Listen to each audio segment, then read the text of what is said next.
E se você ficasse isolado, em uma ilha, onde a maior parte da população foi infectada com a raiva do macaco, e agora quisessem te devorar até o osso, o homem macaco, que não tem alma e nem coração. Essa é a história de Extermínio 3, A Evolução, filme lançado em 2025, e que continua a história do Extermínio 2, que eu já trouxe aqui pro canal. Aqui é o Marco Antônio, e quem não se inscrever e comentar, vai ser pego por um infectado. No vídeo de hoje vou resumir essa trama e dar as melhores dicas para o pequeno Spike levar a mamãe para uma consulta com o médico Voldemort e não ser comido pelos infectados no meio do caminho. Além disso, vou contar quantos danados foram para a vala e condenar a burrice feita pelos personagens que não foram abençoados com o dom da inteligência. Antes da brincadeira começar, se inscreve no canal para conferir o vídeo Extermínio 4, que estreará no começo de 2026.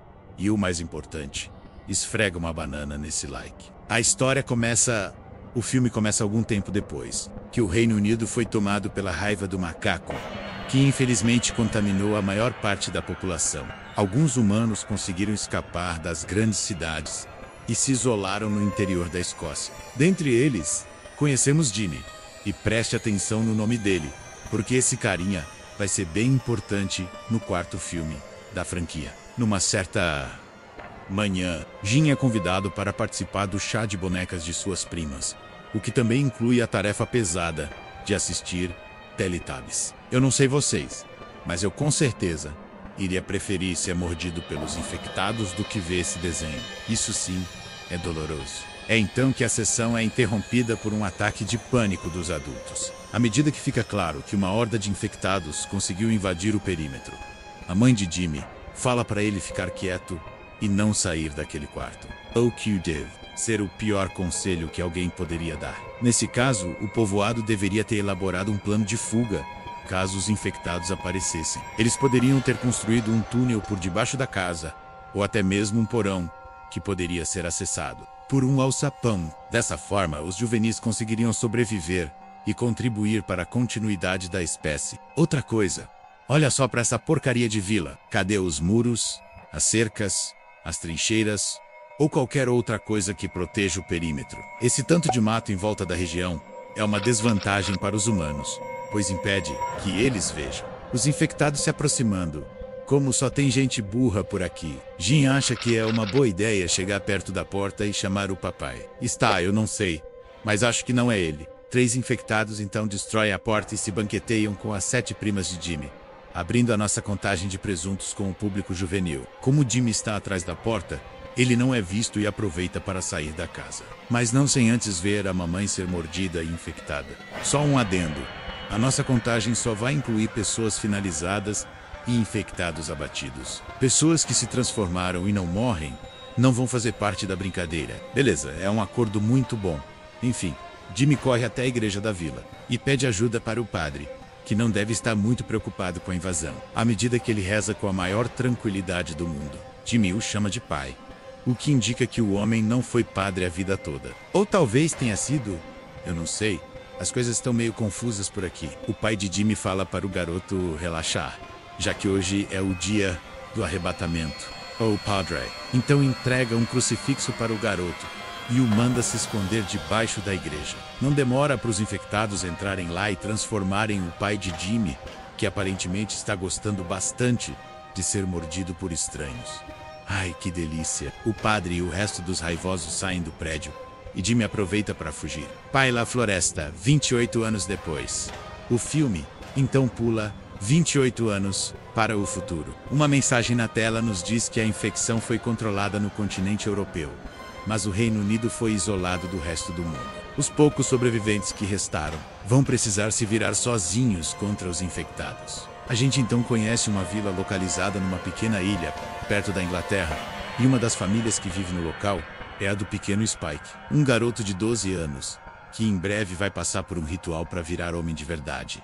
O problema é que isso não inclui chapar o caneco no primeiro bar de esquina que ele encontrar, e sim acompanhar seu pai, chamado Jam, até o território infectado e cumprir a tarefa quase impossível de matar um dos homens macaco. Além dos dois, conhecemos Ila, a mãe de Spike, que vem sofrendo de uma doença grave que causa muita dor e às vezes confunde as memórias dela. Quando o marido diz que Spike vai passar pelo ritual, a mulher vira uma enco pintada e vai para cima do marido. Mais tarde, vemos pai e filho saindo da ilha, sendo que a galera parece bem feliz pelo ritual estar acontecendo. No portão, a dupla se encontra com os anciões, os moradores mais antigos do local. A líder então explica que se eles demorarem mais de um dia lá fora, vão ser considerados mortos e ninguém vai tentar resgatá-los. Jam e Spike têm que passar por um trecho que conecta o acampamento dos sobreviventes ao resto da ilha. Só que em 4 horas a maré vai subir e eles ficarão isolados no território infectado. Enfim, ao chegar no território inimigo, os dois encontram uma nova espécie de infectados, os rastejadores, criaturas lentas que comem tudo o que encontram pelo chão, inclusive minhocas deliciosas. Jam então fala para Spike acertar o rastejador com uma flecha no pescoço, o que Spike obedece. E assim, ele consegue a primeira finalização da carreira. Do nada, a esposa do infectado aparece e tenta comer os humanos. Porém, Jam acaba com a graça dela e com o filho do casal também, já que sim, infectados também são capazes de procriar. Tá bom. Os dois então ficam cara a cara com o filho caçula da família infectada, sendo que Jam hesita e deixa a Create. Na minha opinião, ele errou nesse momento, já que ele e o filho poderiam ser atacados pela criatura à noite, quando a visibilidade fosse menor. Além disso, o rastejador Júnior poderia ter se comunicado com os outros infectados, o que talvez colocasse um grupo grande atrás dos sobreviventes. O Alpha e as más decisões mais adiante. Jam e Spike encontram uma casa abandonada e decidem procurar por suprimentos. Além de um frisbee, os dois dão de cara com uma pessoa infectada que por algum motivo foi amarrada de ponta cabeça. Spike percebe que o danado foi marcado com a letra M no peito e que foi deixado ali para ser infectado. Jam então diz que tem uma lição para Spike aprender com aquilo e o manda finalizar o infectado. Porém, o garoto ainda é um leite com pera e deixa o inimigo se libertar. Quando Jam vai fazer o trabalho pelo filho, Spike cria coragem e dispara no lazarento. O pai então explica que, quanto mais Spike acabar com os infectados, mais fácil vai ficar das próximas vezes. Nessa hora, Jam deveria ter voltado com o filho para a praia e esperado a maré baixar. O que eu quero dizer é que o garoto já cumpriu a missão ao finalizar 2 infectados, o que deveria ser suficiente para o pai. Se enfiar cada vez mais dentro da floresta é uma péssima ideia, na minha opinião. Dane-se, porque o pai do garoto não me escuta e decide continuar o passeio até que eles encontram um servo destroçado. Jam explica que um alfa fez aquilo, um termo criado para os infectados mais fortes e inteligentes. Pode crer, já que não demora nada para os dois darem de cara com tal alfa. Nessa hora, Jam poderia ter dito para Spike se agachar, pois eles estão atravessando um campo com mato alto. Dessa forma, eles não seriam vistos pelo bando. Mas não, porque Jam diz para Spike ficar completamente parado. Peraí, se o alfa é inteligente, ele com certeza vai reparar em 2 pessoas paradas bem na frente dele. Eu não estou suportando. Mas era óbvio que o alfa perceberia isso à medida que ele manda os infectados capangas perseguirem os sobreviventes. A fuga e o novo surtou, a dupla corre de volta para casa, onde eles tinham encontrado o cara amarrado. Conforme mais inimigos se aproximam, a dupla fica desesperada. A sorte é que eles encontram um sótão e se escondem até os infectados irem. Embora à noite, Jam explica que o Alpha vai ficar ali esperando até eles saírem da casa. Mais tarde, os dois veem um barco de patrulha vigiando a ilha, justamente para que nenhum humano saia de lá e leve a epidemia para o continente. Algumas horas depois, Jam acorda em choque, já que a casa onde eles estão começa a desmoronar. Ele e o filho batem em retirada e correm de volta para a praia. Para a sorte dos dois, a maré está mais baixa e eles conseguem fazer a travessia de volta para o acampamento. Só que os burrões basicamente esqueceram que tinha um alfa peladão atrás deles. Nessa situação, eles não deveriam ter parado de correr em nenhum momento até estarem seguros dentro do acampamento. É aí que acontece mais um erro da parte dos humanos, já que qual é o objetivo de ter vigias no portão se eles vão ficar dormindo? Os guardas finalmente acordam e acertam várias flechas no peito do alfa. Porém, ele se levanta com facilidade e quase come Spike. Felizmente, um dos vigias dispara um projétil coberto de fogo, usando uma balística, o que transforma o alfa em churrasco. Segredos, mentiras e um novo começógeno e Spike tentam entrar no acampamento à força. Porém, a velha dos gatos diz para eles esperarem e comprovarem que não foram infectados. Felizmente, nada de ruim acontece. E logo uma festa em homenagem a Spike começa, sendo que Jam aumenta as coisas um pouquinho, dizendo que o filho mandou vários infectados para o além. Ao sair para tomar um ar, o garoto vê algo que o deixa muito triste, pois Jam está degustando uma jovem do acampamento, que mais tarde descobrimos ser uma mulher casada. Isso acaba com a referência familiar que Spike tinha, o que o faz voltar para casa. Lá ele conversa com Sam, um dos moradores antigos, e pergunta sobre a coluna de fumaça vinda da floresta. Sam fala que provavelmente era obra do Dr. Kelson, um antigo médico com quem o velho se consultava antes do surto. Spike então pergunta por que o pai mentiu sobre todos os médicos terem morrido, e Sam responde que ele provavelmente disse isso para não assustar o garoto, já que Kelson tem reputação de ser um doido de pedra. No dia seguinte, Jam e Spike se confrontam. O garoto revela que a mãe está morrendo e que o médico pode ajudar. No entanto, Jam explica que conheceu Kelson no início do surto, quando ele explorava a floresta em busca de comida. Segundo Jam, o médico estava queimando várias vítimas da epidemia em uma fogueira e simplesmente olhou para ele e acenou para que se juntasse à festa. Com a recusa do pai em ir atrás de Kelson, Spike pergunta se o marido da garota que o pai pegou na noite anterior vai gostar de saber que ele é corno. E aí que Jam mete um tabefe na cara do filho.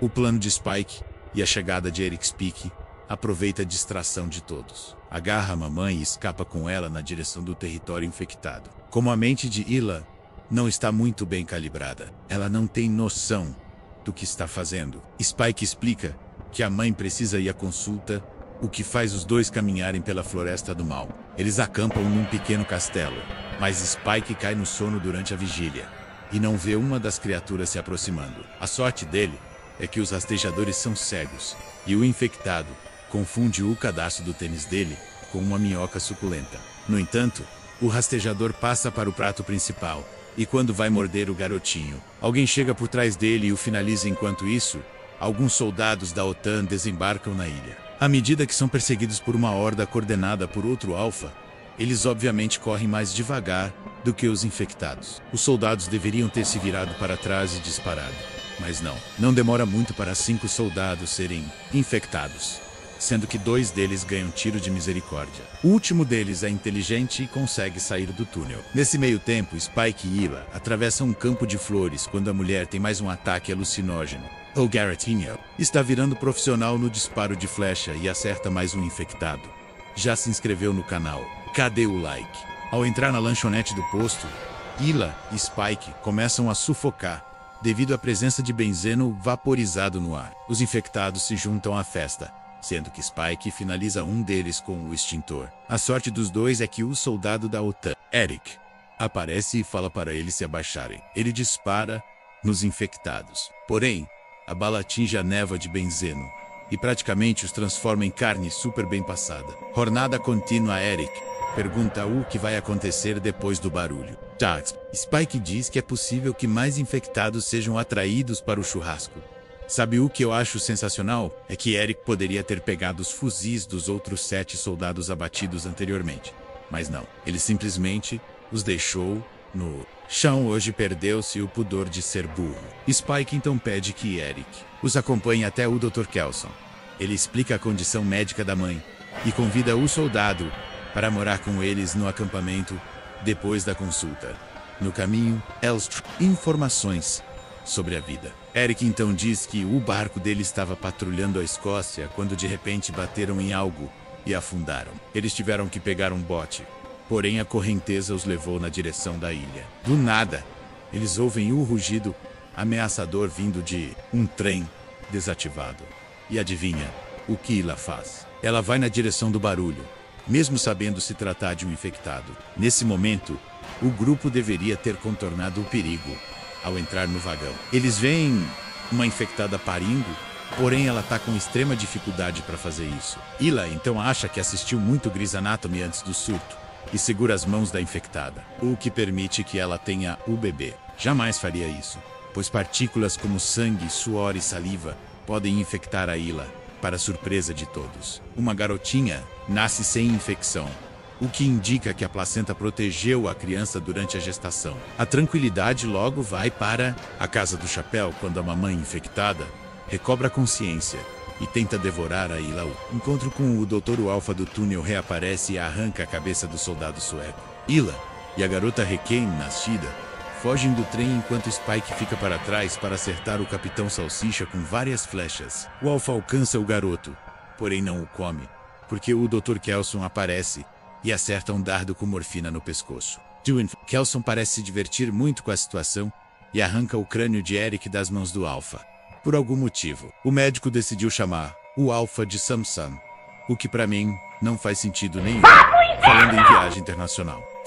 Enfim, o Dr. Kelson, devido à sua aparência, sendo que ele revela que passou iodo pelo corpo. Afinal, o vírus não gosta desse componente químico. O médico leva os dois até um templo, que ele vem construindo desde o início da epidemia, onde ele queimava os corpos para colocar o crânio das pessoas em um monumento de forma a se lembrar que um dia todos vão morrer. Memento Mori.